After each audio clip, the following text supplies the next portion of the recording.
নওজওয়ান আল্লাহর ফেরেশতা ওর বাড়িওয়ালি দেখছে বৈঠকখানাতে আমাদের মরদটা সুন্দর সুন্দর জোয়ান ছেলে পেলেকে নিয়ে গল্প করছে, আর আমার বাপ চাষারা তো সুন্দর সুন্দর বেটা ছেলেকেই পছন্দ করে। এগুলো তো বিদেশ থেকে আসা লোক, খবর দিয়ে দিই টোলাতে। তাড়াতাড়ি করে পার্শ্বের গ্রামের পার্শ্বের বাড়িগুলোতে গিয়ে বলছে, এরে অমুক, এরে অমুক, এরে অমুক, তোরা সাদা সাদা সুন্দর সুন্দর যুবক ছেলেদের সঙ্গে বন্ধুত্বালি করতে ভালোবাসিস, শারীরিক সম্পর্ক করতে পছন্দ করিস। আমার বাড়িতে আমার মুন্সিজির কাছে ৬-৭টা নতুন নতুন ছেলে এসেছে, দেখবি তো আয় এবং এদের সাথে কথা বল, তোরা নিজের হিসাব কিতাব মিলা। কত নালায়েক স্ত্রী! স্ত্রীর কথা শুনে গ্রামের লোক এসে বাইরে বলছে, আরে কত গল্প করবে গো, লোকগুলোকে ছাড়ো না, আমরা গল্প টল্প করি, ওদের সাথে দোস্তালি করি, মোহাব্বত করি, এই করি সেই করি। নবী লূতের চেহারা একবারে ফ্যাকাশে হয়ে গেছে যে আল্লাহ, আজ আমার ইজ্জত বলে কিছু থাকবে না, আমার মেহমানদের যদি বেইজ্জতি হয়। ফ্যাকাশে চেহারা দেখে এই ৫-৭ জন ফেরেশতা নিজের পরিচয় দিয়ে বলছে, হে লূত, চিন্তা করতে হবে না, আমরা যেখানে এসেছি আল্লাহর পক্ষ থেকে তার ফেরেশতা, এই দেশের লোকেদের খোঁজ খবর নেওয়ার জন্য এসেছি, এদেরকে কি শাস্তি দেওয়া যায়। আর এই লোকগুলো আমাদের সঙ্গে বদফেলি করবে, অশুভ আচরণ করবে, এটা সম্ভব নয়। কেন যে আমরা হলাম ফেরেশতার জাত।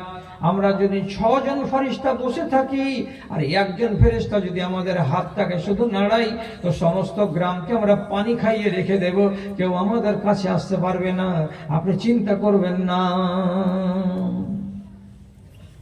নবী নূহ বলছেন মেহমানদের চলে যাওয়ার পরে, আচ্ছা কে বলতে গেল গা লাগারে, কে ফের বলবে আমি গেছি, কি করবে তুমি, মেরবে নাকি, কি করবে তুমি, তোমার কিছু করার থাকলে করো।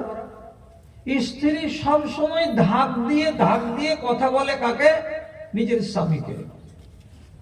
আল্লাহ রাব্বুল আলামিন বলছেন, ঈমান লুণ্ঠনকারী নারী কোরআন মাজিদে এই 2 জন যে আছে, এদের সম্বন্ধে আল্লাহ তাআলা স্পষ্ট করে বলে দিলেন যে তোমাদের জন্য এই 2টো মহিলার খবর আমি কোরআনে দিলাম, যে যাদেরকে আমি আমার আযাবে গ্রেফতার করে দিয়ে সারা দুনিয়ার মানুষকে শিক্ষা দিয়েছিলাম। কি বলে? হে পৃথিবীর নারীরা, তোমরা যদি নিজের স্বামীর ফরমাবরদারিকে কবুল না করতে পারো, তাহলে স্বামীর ঈমান লুটে নেওয়ার জন্যই তোমরা যথেষ্ট। সুতরাং এমন নারীকে বাঁচিয়ে আমি রাখিনি, তাদের 2 জনকে বেইরত করে দিয়েছি। নবী ইউনুস, নবী নূহের স্ত্রীকে বন্যাতে ডুবিয়ে মেরে ফেলে দেওয়া হয়েছে, আর নবী লূতের স্ত্রীকে ঘর থেকে বেরিয়ে পালাতে পারেনি, তার আগেই তাদের গ্রামবাসীর সাথে উপর থেকে বড় বড় পাথর বর্ষণ করে করে করে করে আল্লাহ তাআলা সম্পূর্ণ গ্রামবাসীকে মাটির তলাতে চাপা দিয়ে দিয়েছিলেন, মাটির তলায় ভরে দিয়েছিলেন। স্ত্রী রেহাই পায়নি, সেখান থেকে নাজাত পায়নি।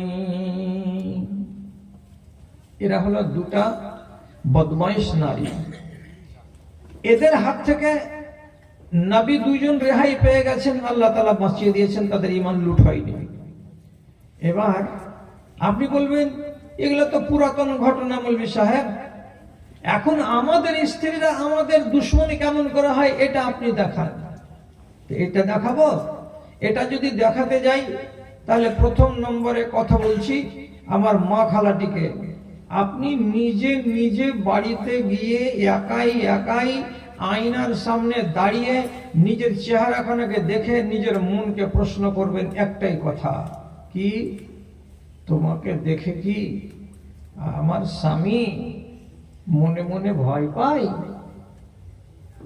চেহারাটাকে বলেন, আপনার নিজের মনটাকে, দেহটাকে দেখে বলেন, এই দেহ, এই মন, এই আমেনা, ফাতেমা, মার্জিয়া, সুলতানা, রেজিয়া, রুজিনা, তোকে দেখে কি তোর স্বামী ভয় পায় কথা বলতে, টাকা খরচ করতে, কোনো কথা বলতে, কোনো কিছু করতে?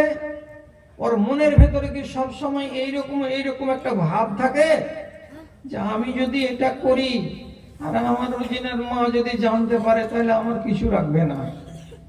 যদি পৃথিবীর কোন স্ত্রীকে দেখে তার স্বামী ভয় পায়, তাহলে সে নারী তুমি লিখে নাও সাদা কাগজ খুলে, তুমি হলে তোমার স্বামীর জন্য ঈমান লুণ্ঠনকারী মহিলা, তোমার কল্যাণ নাই।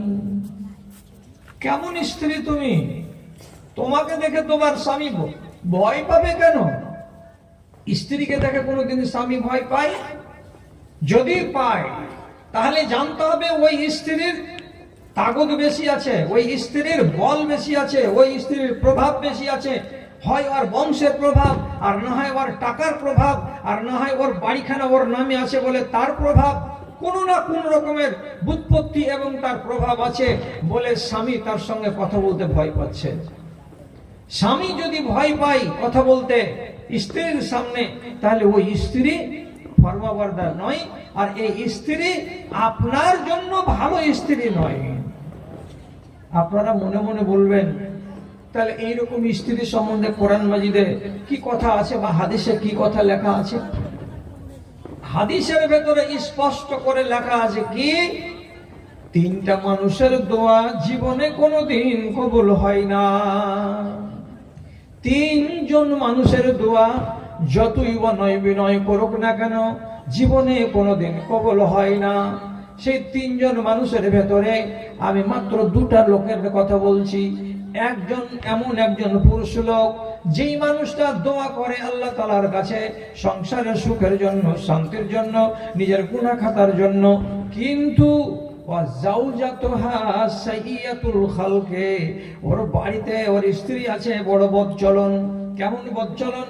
ওই নারী যদি হায়াবাজ না হয়, ওই নারী যদি পর্দানশীল না হয়, কিংবা ওই নারী যদি বাড়িতে বেহায়াই এবং বেলেল্লাপনাকে সমর্থন করে, ওই নারী যদি পর পুরুষের সঙ্গে বেশি বেশি করে খোলামেলা কথা বলে, আর ওই নারী যদি নামাজি না হয়, দিনদার না হয়, আর তারপরেও